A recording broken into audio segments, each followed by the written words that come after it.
لکل حمد یا اللہ والصلاة والسلام علیک یا رسول اللہ۔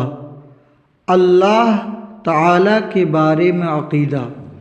سوال: اللہ کے بارے میں کیسا عقیدہ رکھنا چاہیے؟ جواب: اللہ تعالیٰ ایک ہے، اس کا کوئی شریک نہیں، آسمان و زمین اور ساری مخلوقات کا پیدا کرنے والا ہے، وہی عبادت کا مستحق ہے، دوسرا کوئی مستحق عبادت نہیں، وہی سب کو روزی دیتا ہے، امیری غریبی اور عزت و ذلت سب اس کے اختیار میں ہے، جسے چاہے عزت دیتا ہے اور جسے چاہے ذلت دیتا ہے، اس کا ہر کام حکمت والا ہے، اس کا ہر کام حکمت ہے، بندوں کی سمجھ میں آئے یا نہ آئے، اور وہ کمال و خوبی کا جامع ہے، جھوٹ، دغا، خیانت، ظلم و جہل یعنی جاہل پنا وغیرہ ہر عیب سے پاک ہے، اس کے لیے کسی عیب کا ماننا کفر ہے، لہٰذا جو یہ عقیدہ رکھے کہ خدا جھوٹ بول سکتا ہے وہ گمراہ بد مذہب ہے۔ پھر سوال ہے اللہ تعالیٰ کے بارے میں عقیدہ کے بارے میں کہ کیا اللہ تعالیٰ کو بوڑھو کہنا جائز ہے؟ جیسے عام طور سے ہم لوگ ایک دوسرے انسان کو بولتے ہیں بوڑھو یا بڑھوا بولتے ہیں، تو اللہ کے بارے میں ہے کہ کیا اللہ تعالیٰ کو بوڑھو کہنا جائز ہے؟ جواب: اللہ کی شان میں ایسا الفاظ بولنا کفر ہے۔ پھر سوال ہے بعض لوگ کہتے ہیں کہ اوپر والا جیسا چاہے گا ویسا ہی ہوگا، اور کہتے ہیں اوپر اللہ ہے نیچے تم ہو، یا اس طرح کہتے ہیں کہ اوپر اللہ ہے نیچے پنچ ہے۔ جواب: یہ سب جملے گمراہی کے ہیں، مسلمانوں کو ان سے بچنا نہایت ضروری ہے۔ پھر ایک سوال یہ ہے کہ اللہ تعالیٰ کو اللہ میاں نہیں کہنا چاہیے۔ یہ جو ہے انسان ایک دوسرے سے جب بات کرتے ہیں تو آپس میں بولتے ہیں اللہ میاں، یہ نہیں کہنا چاہیے۔ اللہ تعالیٰ کو اللہ میاں کہنا چاہیے یا نہیں؟ جواب: اللہ میاں نہیں کہنا چاہیے کہ منع ہے۔ اللہ تعالیٰ کو اللہ پاک یا اللہ تعالیٰ کہنا چاہیے، اللہ میاں ہرگز نہیں کہنا چاہیے۔ یہاں تک کمپلیٹ ہو گیا۔ اب پھر بیان ہے فرشتوں کے بارے میں۔ فرشتوں کے بارے میں بیان ہے۔ فرشتے کیا چیز ہیں؟ سوال: فرشتے کیا چیز ہیں؟ جواب: فرشتے انسان کی طرح ایک مخلوق ہیں، لیکن نور سے پیدا کیے گئے ہیں، نہ وہ مرد ہیں نہ عورت ہیں، نہ کچھ کھاتے ہیں نہ پیتے ہیں، جتنے کام اللہ تعالیٰ نے ان کے سپرد کیے ہیں اسی میں لگے رہتے ہیں۔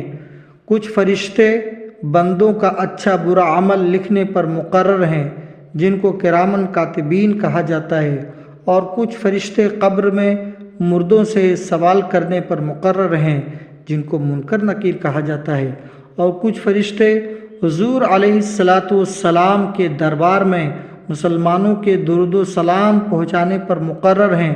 ان کے علاوہ اور بھی بہت سے کام ہیں جو فرشتے انجام دیتے ہیں۔ ان میں 4 فرشتے دونوں صحیح ہے، زیر کے ساتھ بھی زبر کے ساتھ بھی۔ ان میں 4 فرشتے بہت مشہور ہیں۔ اول حضرت جبرائیل علیہ السلام، جو اللہ تعالیٰ کے احکام بندوں تک پہنچاتے تھے، یعنی اللہ کا جو وحی پیغمبر کے پاس، میرے نبی حضور صلی اللہ علیہ وسلم کے پاس آتا تھا، وہ حضرت جبریل امی کے ذریعے آتا تھا۔ حضرت جبریل امی کا کام یہ تھا کہ اللہ کا پیغام جو نبی تک پہنچا دینا۔ دوسرے حضرت اسرافیل علیہ السلام، جو قیامت کے دن سور پھونکیں گے۔ تیسرے حضرت میکائیل علیہ السلام، جو پانی برسانے اور روزی پہنچانے پر مقرر ہیں۔ اور چوتھے حضرت عزرائیل علیہ السلام، جو لوگوں کی جان نکالنے پر مقرر ہیں۔ جو شخص یہ کہے فرشتے کوئی چیز نہیں، یا یہ کہے کہ فرشتے نیکی کی قوت کا نام ہے، تو کافر ہے۔ یعنی فرشتے کوئی چیز نہیں، یہ کہنا غلط ہے، یہ نہیں کہنا چاہیے. یا پھر فرشتے نیکی کی قوت کا نام ہے، تو اگر ایسا کوئی شخص کہتا ہے تو کافر ہے. بارش شریعت ایک کتاب ہے جس کا حوالہ دیا گیا ہے. تو یہاں تک فرشتوں کا بیان کمپلیٹ ہو گیا، یہاں تک مکمل ہو گیا. اب پھر آگے بیان ہے خدائے تعالیٰ کے بارے میں. خدائے تعالیٰ یعنی اللہ کی جو کتابیں ہیں اس کے بارے میں، کہ اللہ کی کتابیں کون کون سی ہیں اور اس میں کیا بیان ہے، وہ چیزیں ہیں. تو پڑھتے ہیں. سوال، خدائے تعالیٰ کی کتابیں کتنی ہیں؟ جواب، خدائے تعالیٰ کی چھوٹی بڑی بہت سی کتابیں نازل ہوئیں. بڑی کتاب کو کتاب اور چھوٹی کو صحیفہ کہتے ہیں. یعنی اللہ تعالیٰ کی چھوٹی بڑی بہت سی کتابیں نازل ہوئیں، جن میں بڑی کتاب کو کتاب کہتے ہیں اور چھوٹی کو صحیفہ کہتے ہیں. ان میں 4 مشہور کتابیں ہیں. ہم کو یہ 4 کے بارے میں جان لینا بہت ضروری ہے، چونکہ اس کا جو ہے بار بار ذکر آتا اور یہ مشہور و معروف ہیں. 4 کتابیں کون کون سی ہیں؟ اول توریت جو حضرت موسیٰ علیہ السلام پر نازل ہوئی. دوسری زبور جو حضرت داؤد علیہ السلام پر نازل ہوئی. تیسری انجیل جو حضرت عیسیٰ علیہ السلام پر نازل ہوئی. اور چوتھے قرآن مجید جو آخری کتاب ہے اور اسی پر دنیا کا اختتام ہے. اب کوئی نہ نبی آئیں گے نہ کوئی کتاب اتاری جائے گی.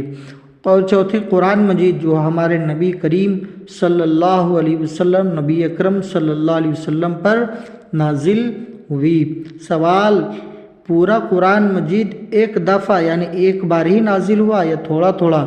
جواب، پورا قرآن مجید ایک دفعہ اکٹھا یعنی ایک بارگی نازل نہیں ہوا، بلکہ ضرورت کے مطابق 23 برس میں تھوڑا تھوڑا نازل ہوتا رہا. پھر سوال ہے کیا قرآن کی ہر صورت پر سوال کیا ہے؟ کیا قرآن کی ہر صورت پر ایمان لانا ضروری ہے؟ جواب، ہاں، قرآن مجید کی ہر صورت اور ہر آیت پر ایمان لانا ضروری ہے. اگر ایک آیت کا بھی انکار کر دے یا یہ کہے کہ قرآن جیسا نازل ہوا تھا اب وہ ایسا نہیں بلکہ گھٹا بڑھا دیا گیا ہے تو وہ کافر ہے. بات رہی 3 باقی کتابیں توریت، انجیل، زبور، تو ان کو جو ماننے والے تھے جن کے درمیان یہ کتابیں اتری تھی ان میں ان لوگوں نے بدل دیا. تو اللہ تعالیٰ نے قرآن مجید کے بارے میں فرمایا انا نحن نزلنا الذکر و انا لہ لحافظون، کہ ہم نے قرآن مجید نازل کیا اور ہم ہی اس کی حفاظت کرنے والے ہیں. تو بندے کو بھی چاہیے کہ جب اللہ پاک حفاظت کرنے والا ہے، اس کا نگہبان ہے، تو اس میں قیامت تک نہ ایک زبر کم و بیش ہوگا، کچھ نہیں ہوگا.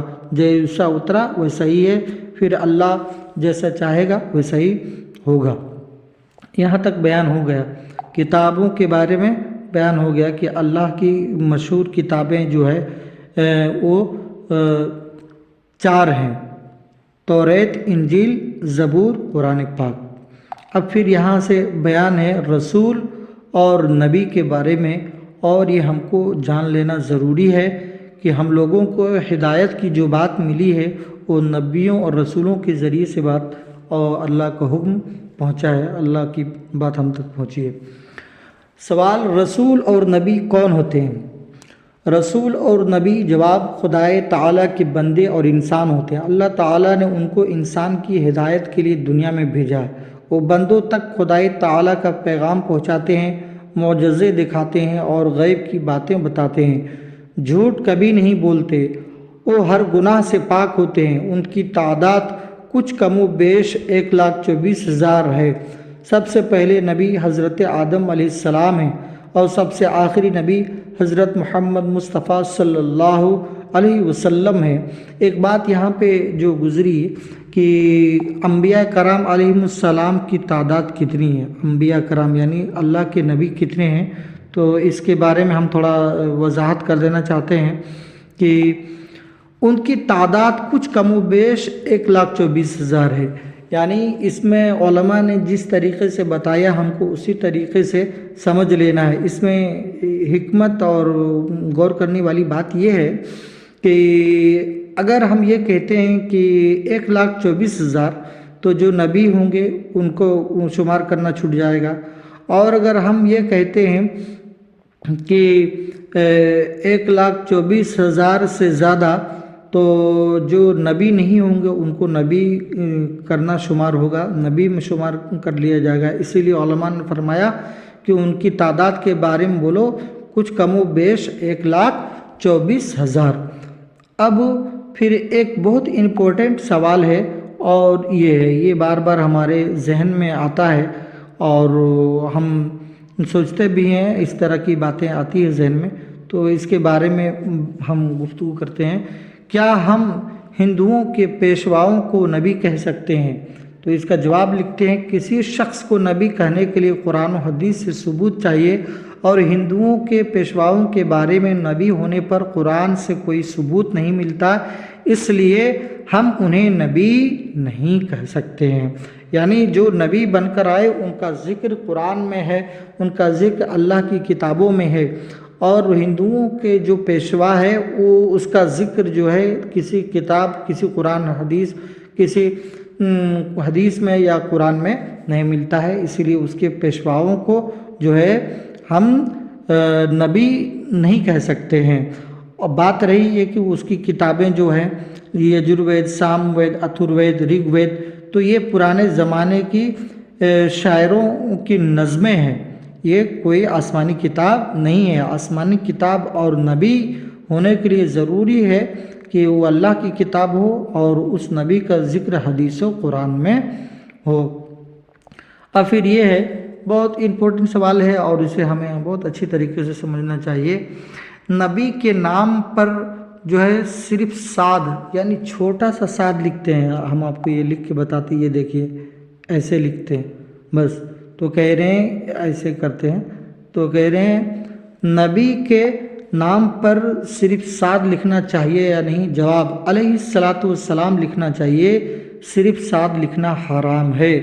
اردو کی پہلی میں بھی بتایا گیا ہے کہ جب کسی دوسرے سے نبی کا نام سنو تو علیہ الصلاۃ والسلام پڑھو، تو جب علیہ الصلاۃ والسلام پڑھنے کا حکم ہے تو ہم صرف صاد کیوں لکھیں گے؟ حالانکہ اس کتاب میں اردو کی پہلی میں اسی پیج نمبر 8 میں جو ہے جب نبی کا نام آیا تو سلام لکھ دیا، علیہ الصلاۃ والسلام لکھنا چاہیے تو سلام لکھ لیا۔ تو علماء اس کے بارے میں مسئلہ فرماتے ہیں کہ نبی کے نام پر صرف صاد لکھنا چاہیے یا نہیں؟ تو جواب ہے علیہ الصلاۃ والسلام لکھنا چاہیے، صرف صاد لکھنا حرام ہے۔ تو آج کا ویڈیو اگر آپ کو پسند آیا ہو تو میری ویڈیو کو لائک کریں، سبسکرائب کریں۔ السلام علیکم ورحمۃ اللہ وبرکاتہ۔